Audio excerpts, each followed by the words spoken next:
नमस्कार, अपना उत्तर प्रदेश देख रहे हैं मेरे साथ। मैं हूं शंकर दत्त पंत। शुरुआत करते हैं खबरों की। उत्तर प्रदेश की योगी सरकार ने आज विधानमंडल में 5,50,270 करोड़ 78 लाख रुपए का बजट पेश किया है।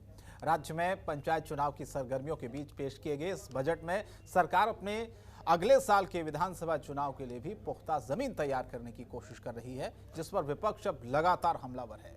आपको दिखाते हैं इसी सिलसिले में यूपी में आज पेश हुए बजट पर हमारी संवाददाता रामानुज भट्ट ने कांग्रेस के एमएलसी दीपक सिंह से बातचीत की और बजट पर चर्चा की। सुनिए क्या कहा। विधानसभा के अंदर बजट रखा गया और इस बार योगी सरकार ने 5.5 लाख से ज्यादा का बजट रखा। हमारे साथ मौजूद है दीपक सिंह, कांग्रेस के वरिष्ठ नेता हैं। सर, इस बार का बजट भारी भरकम रखा और सब में समायोजित करने की बात कही गई।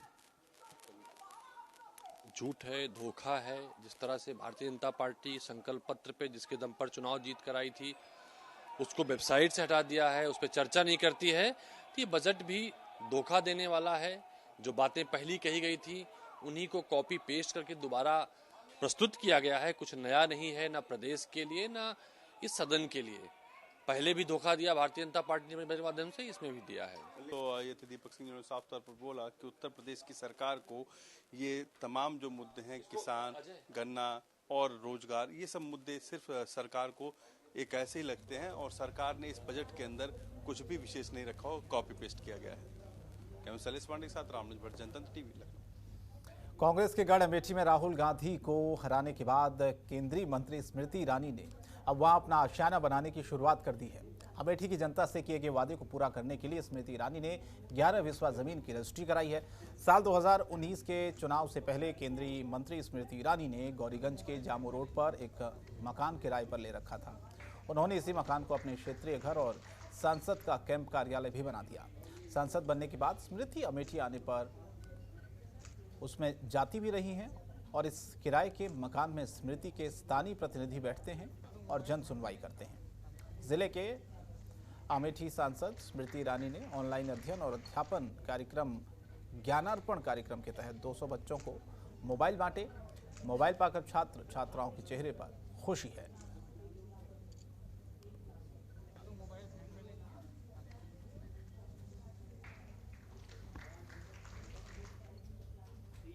रामपुर में आम आदमी पार्टी की महिला विंग ने पेट्रोल, डीजल और गैस की बढ़ती कीमतों को लेकर महामहिम राष्ट्रपति को संबोधित ज्ञापन क्षेत्राधिकारी को सौंपा है। उन्होंने कहा है कि महिलाओं को सड़कों पर उतरने के लिए मजबूर होना पड़ रहा है। महंगाई की मार ने आम आदमी की कमर तोड़ दी है। आपको बताएं कि आम आदमी पार्टी की महिला विंग ने आज सिविल लाइन थाना क्षेत्र के अम्बेडकर पार्क से प्रदर्शन किया। कलेक्ट्रेट पहुंचकर राष्ट्रपति को संबोधित ज्ञापन सौंपा है।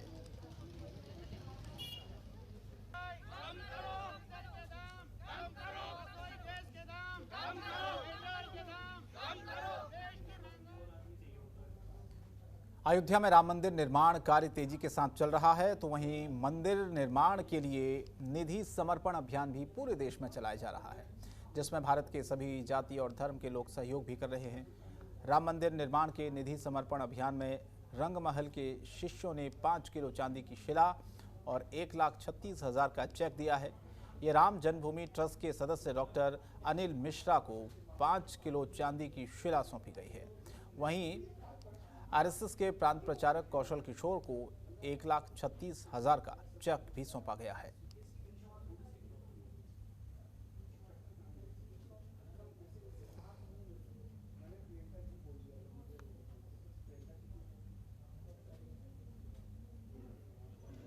दतिया से आए हैं और जो बहुत ही धार्मिक काम करते रहते हैं, वहाँ मैया की सेवा करते हैं। इनने भूमि पूजन के समय ही इनके रिश्तेदार हैं, रिलेशन में श्री रजनी ने हमसे जब बात की, वो मौत की हैं, तो रजनी जो गेगोरिया जी ने कहा कि मुझे 5 किलो गुप्त देना है। ये चर्चा हुई थी, लेकिन हमने कहा कि गुप्त तो सभी रहता है दान, लेकिन भगवान को दान ऐसा दो कि जिससे अन्य भी लोगों को जो प्रेरणा मिले कि हम ऐसा दान कर रहे हैं। अन्य लोगों के जो अन्य जगह व्यय होता धन, अच्छी जगह धन होगा। तो 5 किलो चांदी श्वेत दान आज किया है रंग महल में। आज निधि समर्पण अभियान में निधि राष्ट्रीय स्वयंसेवक संघ के प्रांत प्रचारक श्रीमान कौशल जी को समर्पित किया पूज्य महाराज जी की उपस्थिति में। अभी मुझे 5 किलो चांदी श्री कृष्ण जी दतिया से पधारे हैं, उन्होंने श्री कृष्ण गोरिया इन्होंने भगवान के चरणों में समर्पित किया है। ट्रस्ट ने उसको स्वीकार किया है। आपको 5 किलो धातु की रसीद अभी प्राप्त हो जाएगी। और खबर गोंडा से, जहां पर बीजेपी विधायक के आवास पर राम मंदिर जन्मभूमि निर्माण के लिए समर्पण निधि कार्यक्रम का आयोजन किया गया है, जहां क्षेत्रवासियों ने भारी संख्या में पहुंचकर अयोध्या में बनने वाले राम मंदिर को भव्य बनाने में अपना सहयोग दिया है और सभी लोगों ने अपनी यथाशक्ति के अनुसार रसीद कटवाकर राम मंदिर निर्माण के लिए अपनी भागीदारी दर्ज कराई है। आपको बताएं कि विधायक अजय प्रताप सिंह ने खुद 11 लाख की सहयोग राशि भी दी है, तो वहीं उनके घर वालों ने अन्य लोगों को मिलाकर लगभग 35 लाख रुपए की समर्पण निधि दी है। आपको बताएं कि संघ के प्रांत प्रचारक कार्यक्रम में पहुंचकर अयोध्या में बन रहे भव्य राम मंदिर के बारे में विस्तृत जानकारी लोगों को दी गई है।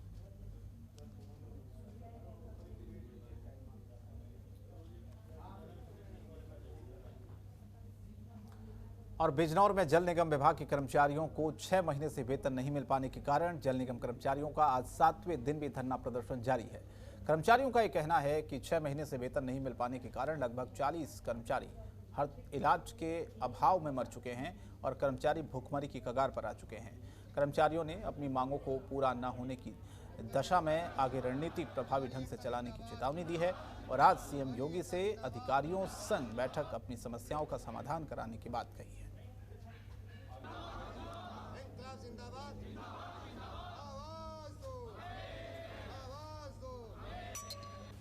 वेतन न मिलने के कारण अभी तक जो मेरे पास सूचनाएं हैं उसके हिसाब से हमारे करीब 40 कर्मचारी कोई इलाज के अभाव में, किसी को हार्ट अटैक हो गया, कोई किसी की अपनी बेटी की शादी नहीं कर पाया, तो 40 लोगों की मृत्यु हो चुकी है और लोग भुखमरी के कगार पर हैं।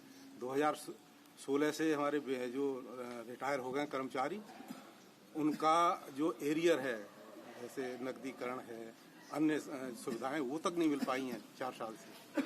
तो ये हमें दिक्कत है। अगर आज हमारा जो है आशापरक परिणाम नहीं निकलता है तो कल संघर्ष समिति हमारा कोई नया कार्यक्रम घोषित करेगी और हम उसी हिसाब से उस कार्यक्रम को चलाएंगे।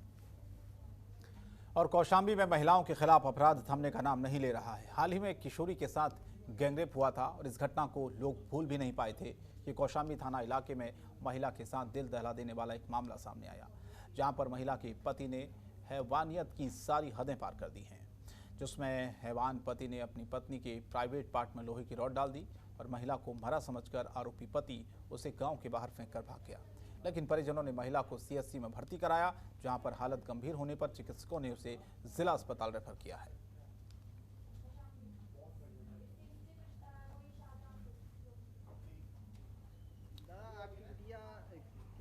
कैसे हालत में मिली थी जंगलों में और उसे कहा पुलिस को सूचना दी या नहीं दी?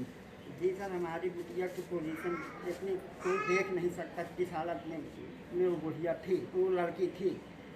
उसको जो है ना मार पीट के फेंक दिए। अब हम लोग कई दिन ढूंढते ढूंढते थक गए। पहले भी तहरीर दिया थाना अध्यक्ष महोदय को, उन्होंने जो कहा कि इसकी पता किया जाए कि कहाँ पर है वो लड़की। खोजते खोजते एक जंगल में उसको जो है ना पता चला कि एक बुढ़िया के पास है वो लड़की। देखिए, कौशाम्बी थाना क्षेत्र की एक घटना प्रकाश में आई है, जिसके संबंध में पति पत्नी का विवाद प्रथम दृष्टया परिलक्षित हो रहा है। उसके संदर्भ में उसने जो है प्रार्थना पत्र दिए हैं। कौशाम्बी थाना में हमारे FIR दर्ज कर लिया गया, उसका मेडिकल भी कराया गया है और अन्य जो विधिक कार्रवाइयों से हम लोग बिहार में ला रहे हैं। और जांच के दौरान हम लोगों को जो प्रथम दृष्टया तथ्य प्रकाश में आए हैं वो पति पत्नी के विवाद के रूप में है और उसकी शादी करीब 15-20 साल हो गया शादी हुए और बच्चे भी बड़े हैं। उसने मुकदमा जो लिखवाया है अपने पति और जेठ और ससुर के खिलाफ लिखाया है। और यदि आप बैंक खाते से आधार कार्ड और अंगूठा लगाकर पैसा निकाल रहे हैं तो आप सावधान हो जाइए, क्योंकि आपके अंगूठे का क्लोन बनाकर कोई भी पैसा घर बैठे निकाल सकता है। जी हां, ऐसा ही मामला शाहजहांपुर से सामने आया है, जहां बरेली के IG राजेश पांडे ने शाहजहांपुर में अनोखे स्कैंडल का पर्दाफाश किया है। इस मामले में पुलिस ने 6 बैंक मित्रों को गिरफ्तार भी किया है, जो लाभार्थियों के अंगूठे का क्लोन बनाकर लाखों रुपए हड़प रहे थे। पुलिस ने उनके पास से अंगूठा बनाने वाले क्लू गन, बायोमेट्रिक मशीन, आधार कार्ड, लैपटॉप के अलावा पासबुक भी बरामद की है। इस खुलासे के बाद IG राजेश कुमार ने न केवल पूरे मंडल की पुलिस को सतर्क रहने के लिए कहा है, इसके साथ ही शासन के अधिकारियों को भी स्कैंडल की जानकारी दी गई है ताकि प्रदेश में ऐसे ही चल रहे स्कैंडल का पर्दाफाश किया जा सके। आधार कार्ड उनके पास होता है और थंब का क्लोन उनके पास होता है। जैसे ही पैसा अकाउंट में आता है वो उसी थंब क्लोन का इस्तेमाल करके उसको ऑथेंटिकेट कर लेते हैं और फिर पूरा पैसा निकाल लेते हैं। छोटी छोटी धनराशि समझ लें और बहुत ढेर सारी जो योजनाएं हैं जिसमें डायरेक्ट ट्रांसफर बेनिफिट दिया गया है, वृद्धावस्था पेंशन है, दिव्यांगजन पेंशन है, निराश्रित पेंशन है, राष्ट्रीय परिवार लाभ योजना है, कन्या सुमंगला योजना है, मनरेगा की और तमाम स्कीम्स हैं, पीएम स्वनिधि योजना है और पीएम किसान सम्मान निधि योजना है। इसमें जिसमें छोटे छोटे अमाउंट लाभार्थी के खाते में सीधे ट्रांसफर होते हैं। और मुजफ्फरनगर के शोरम गांव में बीजेपी के नेताओं और किसानों के बीच में नोकझोंक हुई है, जो बाद में मारपीट में बदल गई, जिसमें कई किसान घायल हुए हैं। आपको बता दें कि इसी दौरान बीजेपी के केंद्रीय मंत्री डॉक्टर संजीव बालियान भी मौजूद थे। गौरतलब है कि बीजेपी द्वारा गांव में ख्वाब चौधरियों के साथ बैठक की जा रही है, जिसकी सूचना पर पुलिस मौके पर पहुंची और मामले की जांच शुरू कर दी।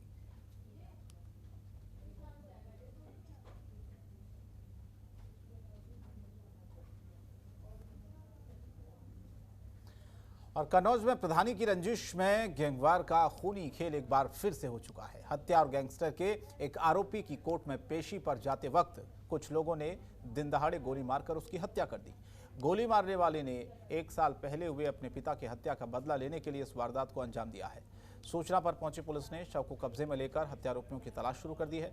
मृतक के परिजन बीजेपी के एक कद्दावर नेता पर हत्यारोपियों का साथ देने का आरोप भी लगा रहे हैं। आपको बता दें कि कन्नौज के सदर कोतवाली क्षेत्र के नीलेश पर हत्या और अन्य आपराधिक गतिविधियों में लिप्त होने के कारण पुलिस ने गैंगस्टर की कार्रवाई की थी।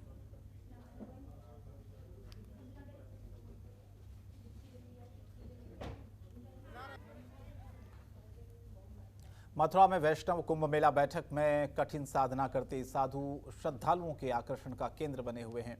आपको बता दें कि पौराणिक और ऐतिहासिक तथ्यों का समावेश वैष्णव कुंभ मेला बैठक में देश भर के वैष्णव साधु लगभग 40 दिनों तक अपने आराध्य की साधना में लीन रहते हैं, जिसको लेकर अलग अलग साधना पद्धति के साधक अपनी उपासना से इष्ट को रिझाते हैं। भगवान सूर्य की तपिश के साथ आग की तपन में साधना करते हुए साधुओं का अनुष्ठान वसंत पंचमी पर्व से शुरू होकर दशहरे तक चलता है।